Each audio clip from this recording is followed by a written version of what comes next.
all these practices, any yogic practice for that matter, is rooted in a fundamental system called the Bhuta Shuddhi. It's called the Bhuta Shuddhi. Bhuta Shuddhi essentially means to cleanse the elements in your system. There are 5 elements, but there are only 4 which need to be cleansed. The 5th one, you know what the elements are: earth, water, wind, fire and space. There is no cleaning to be done with the space. It is only these 4 which need to be attended to. Your body is a play of these 5 elements. The earth is a play of these 5 elements. The whole creation is a play of these 5 elements. So the yogic system essentially is about handling the elements right. If these 4 or 5 elements behave well within the system, everything about you will be fine. 72% of your body is actually water, you know. Another 12% is earth, another 6% is air, another 4% is fire, the remaining is space. This is how the body is constructed. So for these elements, there are different types of sadhanas for all the 4 elements and for the 5th one too, to influence it, not to cleanse it. So if you do sufficient Bhuta Shuddhi, that is, if you cleanse these elements substantially, then you attain to a state called Bhuta Siddhi. That means you have mastery over these 5 elements. If the water in you behaved well, if the water within you turned sweet, you would be very sweet, 72% at least sweet. If you work with the earth, another 12% turns sweet, 84%. If you do the air, which is very easy to do, 6%, 90%. The fire, you're living in society, you're also married, you need little fire, you need to burn somebody a little bit. So 4% fire, we'll leave it.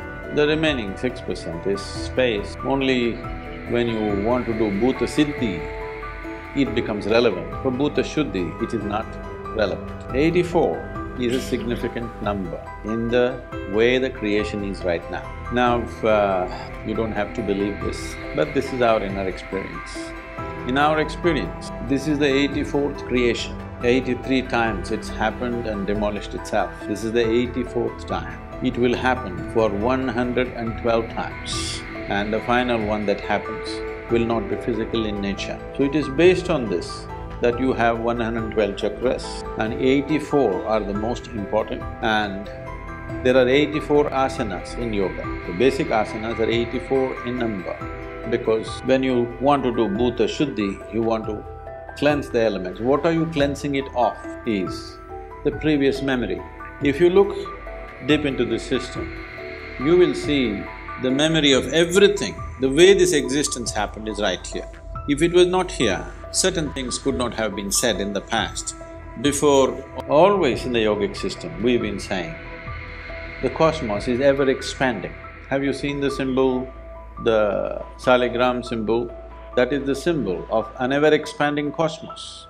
There are many symbols, or there are many aspects in the body which clearly say that the memory of these 84 creations are still there in your body.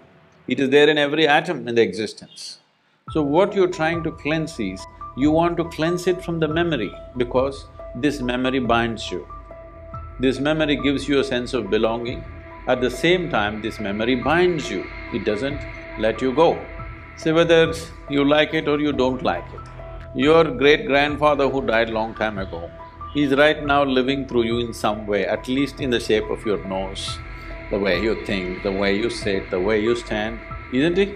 You might have thought you buried him, but he's popped up inside of you and living. If you look deep enough, the memory goes way back. If you want to evolve, you have to cleanse yourself of the memory which is imprinted on the elements in your system. If the elements do not lose their memory, they will not behave the way you want, they will keep on repeating the old cycles. You may think your forefathers are dead, no, those guys are living through you. You know, Jesus said, leave the dead to the dead. This is the reason, when somebody takes sannyas, the first thing that we do is, they do karmas to their parents who are still living.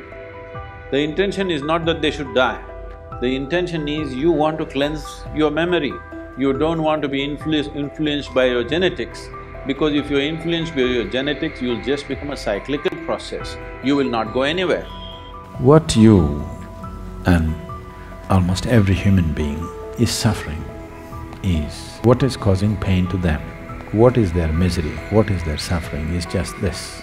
These two fundamental faculties which set you apart from every other creature, these two faculties are of memory and imagination. So when you say something from the past comes and grabs me and I suffer, past is not suffering. You cannot suffer the past because it does not exist. Nobody can suffer that which does not exist. What you're suffering is your faculty of memory. What happened 10 years ago, you can suffer. What may happen day after tomorrow, you can already suffer.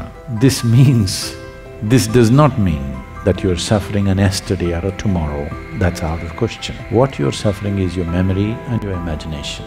If we take away half your brain, I think you'll do quite fine. What you're asking for is an evolutionary downgrade. If I made you at least a monkey, if not an earthworm, you would be quite happy, kich. Today you got the mango, yesterday what happened? You're not bothered. So essentially you are asking for an evolutionary downgrade. Tell me how much we need to turn you back, accordingly that much of your brain will have removed. We have doctors in the hospital, you know. If we downgrade you in an evolutionary scale, you can't remember what happened yesterday, you have no bother about tomorrow, because you can't imagine what is tomorrow, maybe you will be quite peaceful and happy. But what's the point? You have definitely removed a problem, but you have removed all possibilities. That's a crime. Sometimes memories of certain experiences remain crystal clear for like the moment you said, I do, or the first time you held your baby in your arms. Other significant memories from long ago can be harder to recall, but they may still be with you. It just takes effort to retrieve them. Which memory stays with us? Of the many memories you accumulate every day, only those marked as meaningful are recorded in your brain's long-term files. We have a system in our brains that tags memories that are important in some way, so we will remember them in the future. Two things tag a memory as a special. Emotion. Getting married is an example of a highly emotional event. In that circumstances, a whole host of brain chemicals become active as these memories are being recorded. Personal significance. You probably remember what you had for breakfast this morning and what clothes you wore yesterday. But if I were to ask you about those in a few days or a month, you would have no memories for them because they are just not that important to you. Aging affects retrieval. Sometimes even special or important memories are harder to remember. Several age-related factors contribute to this loss or recall. Memory goes downhill after age 30. There is a good evidence that our ability to retrieve information peaks between age 20 and 30. By the time we are in our 50s, the frontal lobes, which are in charge of searching for memories, don't work as well as they used to. Memories fade with time. If we have not thought about a memory in years, it won't be as vivid or strong as it used to be.